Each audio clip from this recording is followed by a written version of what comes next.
Hello students, आप लोग कैसे हैं। आशा करते हैं कि आप लोग सब बहुत अच्छे होंगे और आपकी CM3 की जो तैयारी आप कर रहे हैं वो बहुत बढ़िया चल रही होगी। और CM3 की तैयारी में ही जो हम आप लोगों की हेल्प कर रहे हैं और मैथ्स का सिलेबस ख़त्म कर रहे हैं 7th और 8th के लिए, उसी सीरीज़ में आज हमारा अगला चैप्टर है speed, time and distance. Profit and loss तक की वीडियोस हम ऑलरेडी बच्चे आप लोगों को प्रोवाइड करा चुके हैं और उम्मीद करते हैं आपको बहुत अच्छी लगी होगी। और कमेंट बॉक्स में कोई भी प्रॉब्लम हो तो आप हमें लिख सकते हैं। और हमारे चैनल को बहुत जल्दी सब्सक्राइब कीजिए और बेल आइकन को दबाना ना भूलिए। चलो बिना टाइम वेस्ट करे बच्चे आगे बढ़ते हैं। हमारा आज का टॉपिक है स्पीड, टाइम एंड डिस्टेंस। ये टॉपिक जनरली बेटा आप देखोगे कि आपको साइंस में भी मिलेगा और मैथ्स के अंदर भी मिलेगा। एक कॉमन टॉपिक है जिसके क्वेश्चन साइंस में भी मिलते हैं। तो स्पीड, टाइम एंड डिस्टेंस को समझने के लिए हम एक छोटे से फॉर्मूले को समझ लेते हैं। ये फार्मूला आपको यहाँ पे 3 पार्ट्स में दिख रहा होगा डिवाइड होता हुआ, लेकिन आप इसको सिर्फ एक सिनेरियो में याद कर लीजिए कि distance is equal to speed into time. जो डिस्टेंस होता है वो किसी भी चीज़ की स्पीड और उसके टाइम के प्रोडक्ट के इक्वल होता है। आप ये फार्मूला याद कीजिए, इसी से दोनों फार्मूले आप ड्राइव कर सकते हैं। अगर बच्चे आपको स्पीड निकालनी है तो आप क्या करेंगे, स्पीड फाइंड करनी है तो जो टाइम है वो स्पीड के साथ मल्टीप्लाई हो रहा है उसे आप डिवाइड में ले जाइए। और अगर आपको टाइम कैलकुलेट करना है तो आप स्पीड को डिवाइड में ले जाइए। तो ये 3 फार्मूले आप अलग अलग 3 फार्मूले ना समझ के आप इसे समझिए एक ही फार्मूला है, सिर्फ हम उसको रोटेट कर रहे हैं। इसके बाद ही अगर मान लो आप एक एग्जाम्पल से समझो, एक कार है जो पहले 4 घंटे में 5 किलोमीटर पर आवर की स्पीड से चल रही है। फिर उसके बाद आप देखो यहाँ पे एक क्वेश्चन से समझाता हूँ मैं। एवरेज स्पीड का कॉन्सेप्ट समझ रहे हैं बच्चे हम कि एवरेज स्पीड क्या होती है और कैसे कैलकुलेट करते हैं। जैसे आप देखो कि एक कार यहाँ से चल रही है और A से, वो पहले A से B तक जब जाती है तो 10 किलोमीटर पर आवर की स्पीड से 2 घंटे चलती है, 2 आवर्स वो मूव करती है। फिर पॉइंट B से C तक वो 20 किलोमीटर पर आवर की स्पीड से मूव करती है और 3 आवर्स में वो चलती है। और उसके बाद आप देखो कि अगर वो पॉइंट C से D तक 30 किलोमीटर पर आवर की स्पीड से मूव कर रही है और 5 घंटे चलती है। अब कोई आपसे इसमें पूछ ले कि भाई इसकी गाड़ी की एवरेज स्पीड क्या रही होगी, तो एवरेज स्पीड के लिए आपके पास एक फार्मूला है, total distance divide by total time. तो आपको टोटल डिस्टेंस निकालना है। तो टोटल डिस्टेंस के लिए आप पहले क्या कीजिए, A से B तक कितना डिस्टेंस ट्रैवल किया है कार ने उसको कवर कीजिए। फिर B से C तक का डिस्टेंस कैलकुलेट कीजिए और C से D तक का डिस्टेंस। अब ये डिस्टेंस आप कैसे निकालेंगे, आपके पास फॉर्मूला है। आपको स्पीड दी है, आपको टाइम दिया है, तो आप यहाँ पे फॉर्मूला लगा देंगे स्पीड इनटू टाइम का। यहाँ से आपको क्या मिल जाएगा, डिस्टेंस। तो हम निकाल लेते हैं। चलो एक यहाँ पे सिंप्लीफिकेशन कर लेते हैं इसके लिए हम। तो एवरेज स्पीड के लिए हम फॉर्मूला लगा रहे हैं। तो पहला डिस्टेंस कैसे आ रहा है आपका, डिस्टेंस हो गया 10 into 2 speed into time, plus B से C तक का डिस्टेंस कितना आएगा, 20 इंटू 3 स्पीड इंटू टाइम। और आपका C से D तक का डिस्टेंस कितना आ जाएगा, 30 मल्टीप्लाई 5 और अपोन में आपका आ जाता है टोटल टाइम। टोटल टाइम कितना हो गया, 2 + 3 + 5 यानी कि आपका 10। इसको कैलकुलेट कर लीजिए, एवरेज स्पीड आ जाएगी आपकी 20 और ये हो गया आपका 60 और ये 150/10। इसको ऐड कीजिए, 210 + 230 23 किलोमीटर पर आवर। ये आपको उस कार की एवरेज स्पीड मिल जाएगी नीचे। तो एवरेज स्पीड निकालने के लिए जो हमारा फॉर्मूला है, और आपके ज़्यादातर कंपटीशन में क्वेश्चन जो है वो एवरेज स्पीड के आ जाते हैं, तो इसलिए आप इस टॉपिक पे फोकस कीजिए बच्चे, ठीक है। इसके बाद आपको यूनिट कन्वर्जन आनी चाहिए। कई बार क्या होता है, क्वेश्चन में हमें एक स्पीड किलोमीटर पर आवर में दे रखी है और एक स्पीड मान लो मीटर पर सेकेंड में दे रखी है, तो बच्चे आपको उसको कन्वर्ट करना पड़ेगा। तो अभी हम एक एग्जाम्पल से इस बात को समझ लेंगे कि ये कन्वर्जन हम कैसे कर रहे हैं, ठीक है। एक बार आप इसका स्क्रीनशॉट ले लीजिए, फिर मैं आपको इसकी कन्वर्जन समझा दूँगा।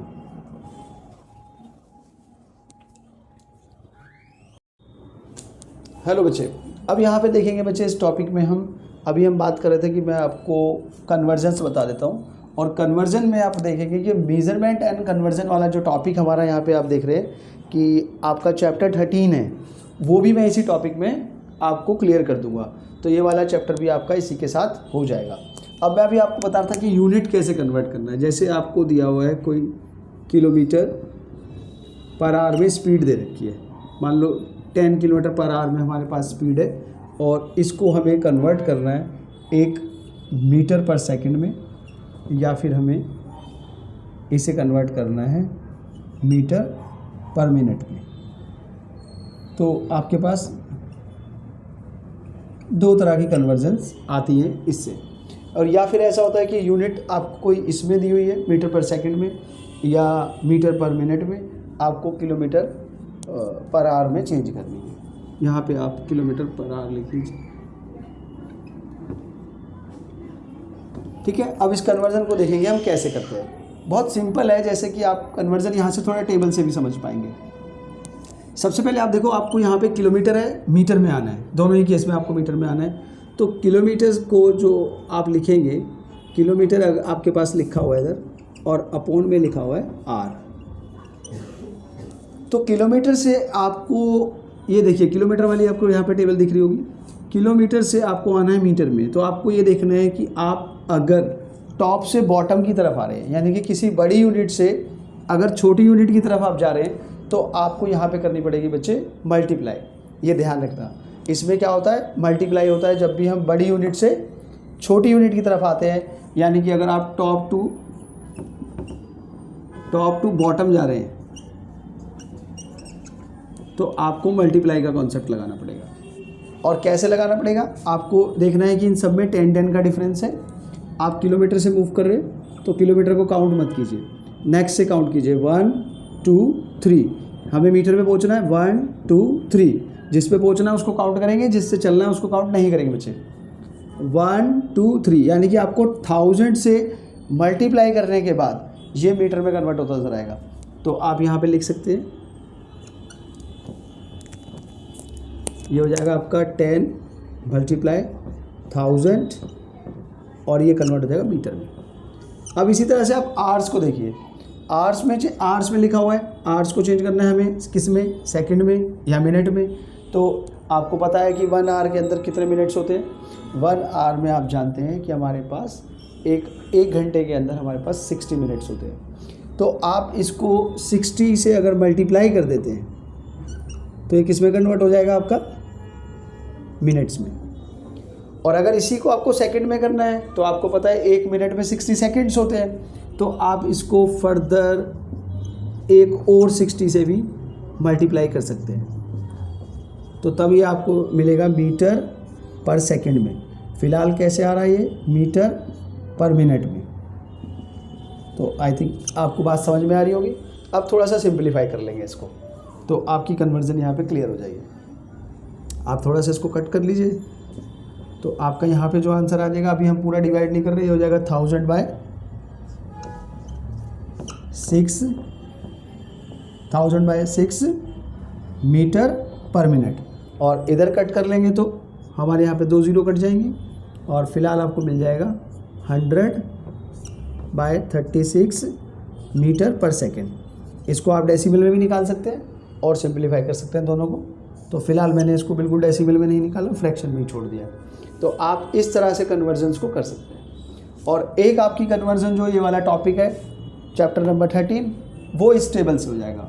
आपको मैंने अभी बताया, अगर आपको कोई टॉप टू बॉटम जाना है किसी बड़ी यूनिट से छोटी में, तो आप मल्टीप्लाई करेंगे, और छोटी यूनिट से कभी बड़ी में जाना है तो हम डिवाइड करेंगे। एक एग्जांपल मैं यहाँ पे भी आपको बता देता हूँ।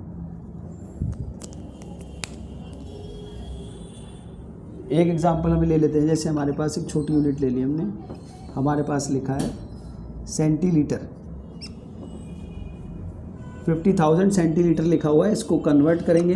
अब इसको आप देखो, यहाँ से आप किसी बड़ी यूनिट की तरफ जाना चाहते हैं, हेक्टालीटर में जा रहे हैं मान लीजिए आप, तो हेक्टालीटर में आना है तो आपको देखो क्या करना है, सेंटीलीटर से जाना है आपको, सेंटीलीटर को काउंट नहीं करना है, जिससे चलना है 1 2 3 4, जिस पे पहुँचना है उसको काउंट करेंगे। तो यहाँ पे कितने आपके पास आ गया 4, यानी कि 1 के साथ आप 4 जीरो लगाएंगे और आप छोटी से बड़ी की तरफ जा रहे हैं तो आप डिवाइड करेंगे। तो इसको आप डिवाइड करेंगे और 1 के साथ कितनी जीरो लगानी है 4 जीरो, क्योंकि आपको कितना मूव करना पड़ा है 4 स्टेप। अभी आप इसको 4 जीरो को काट दीजिए तो ये आ गया 5 हेक्टालीटर। तो सिंपल कन्वर्जन है ये, आप लीटर में है, जब भी आप किसी लिक्विड को नापेंगे लीटर्स में देखते हैं, आप डिस्टेंस देख रहे हैं तो मीटर किलोमीटर वगैरह की यूनिट्स देखते हैं, और वेट नापते हैं तो आप ग्राम किलोग्राम में देखते हैं। तो ये तीनों टेबल आपको जो दिख रही है, इससे आप किसी भी यूनिट्स को कन्वर्ट कर सकते हैं बच्चे। तो ये आपका यूनिट कन्वर्जन वाला टॉपिक यहाँ पे कवर होता है, और किस तरह से स्पीड को चेंज करना है वो मैं आपको बता चुका हूँ। और इसको सिंप्लीफाई करके हमने फार्मूला, आपको फ्रंट पेज पे आपने देखा होगा स्टार्टिंग में कि हमने 5/18 और 18/5 जो लिखा हुआ है वो बेसिकली कुछ नहीं है, आपका 1000/3600, यानी कि ये वाला 60 × 60, इसी को सिंप्लीफाई किया हुआ है और कुछ नहीं। आप देखिए यहाँ 2 जीरो चली गई, तो और ये आपका 10/36 है, तो ये हो गया 5/18। तो जो 5/18 का कॉन्सेप्ट आपको फॉर्मूले में दिख रहा होगा, वो यही वाला कॉन्सेप्ट बच्चे हमने रखा गया है, सिंप्लीफाई कर रखा है बस, और कुछ नहीं है कि आपको इससे मल्टीप्लाई या डिवाइड करना है, जिससे आपकी यूनिट्स कन्वर्ट हो जाएगी। मीटर पर सेकंड में है तो उधर जा सकते हो, इधर से आप इनमें आ सकते हो। ये कन्वर्जन आपके क्वेश्चंस में काम आएगी। एक चीज़ हमेशा याद रखना, जब भी आप कोई सम करते हैं बच्चे, तो सारी की सारी चीज़ें सेम यूनिट में होगी, तभी आप कैलकुलेट कीजिए। तो उम्मीद करते हैं कि आपको ये बात समझ में आ रही होगी। और इसी chapter speed, time and distance के अंदर हमने मेजरमेंट एंड कन्वर्जन को भी कवर कर लिया है। तो आगे आप इसके क्वेश्चंस कर लीजिए, प्रैक्टिस कीजिए और स्क्रीनशॉट ले लीजिए बेटा इसका। ठीक है, हैव ए नाइस डे।